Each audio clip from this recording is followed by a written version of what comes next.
First steps to hybrid. So ascertain if there are any roles that should be prioritised to return to the workplace. Some employees may need to continue to work from home in the short term due to vulnerability, ongoing health conditions or caring responsibilities, and these employees should be identified before rolling out new ways of working. Communicate a plan for when employees will work from the office and when they'll be expected to work from home. And this should include reference to caring responsibilities, any wellbeing issues, and any relevant personal circumstances and preferences. And consult with employees at all stages when planning for returning to the workplace. Encourage employees to raise questions or concerns through surveys, webinars, one-to-ones. And consider whether changes to contracts are required when moving to a hybrid model. Employees who work permanently from home, for example, normally have their home address as their workplace. There is no one-size-fits-all approach. Every employee has different needs. 3 considerations of hybrid.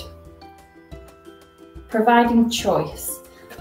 Some employees find that they perform better when in the office environment, while others find that they thrive in a fully remote environment. And offering the choice is therefore vital, and each individual's needs must be considered.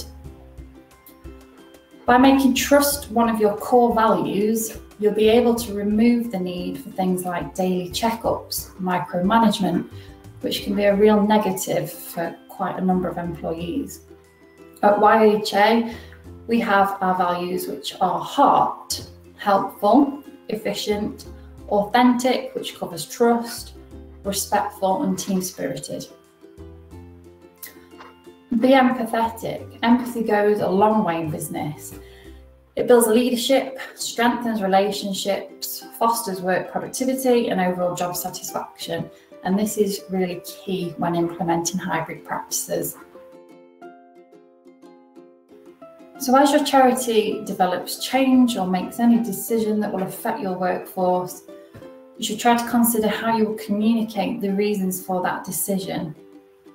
Decisions sometimes come with good and bad news.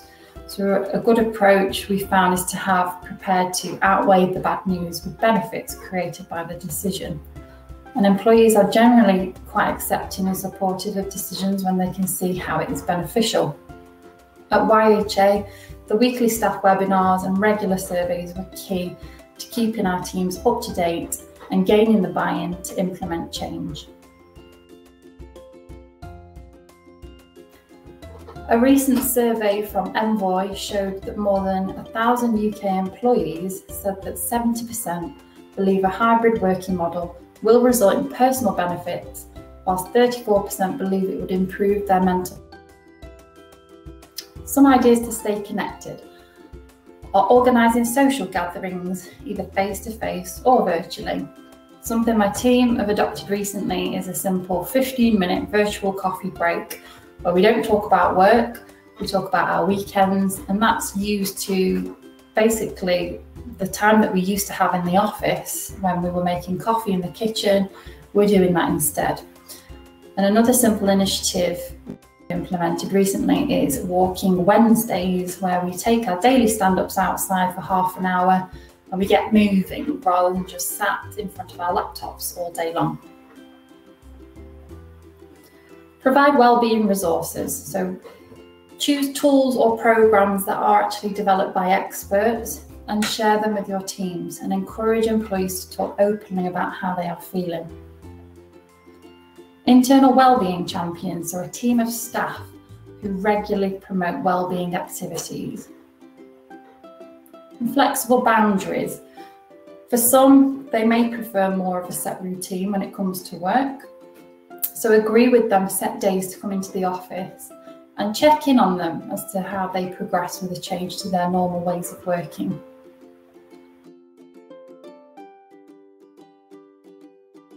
So I'm now going to talk you through some of the internal and customer-facing efficiencies we implemented over the last year.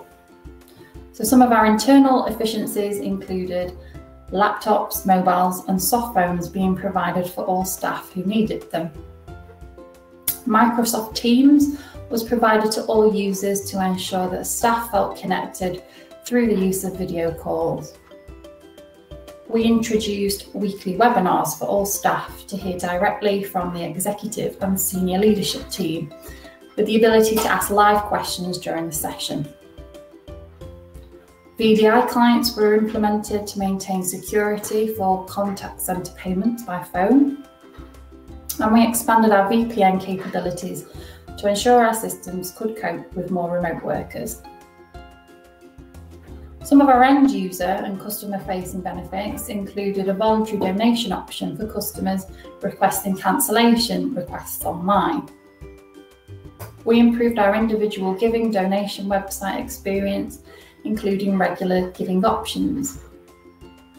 We offered live chat options on the website to chat online to customer care.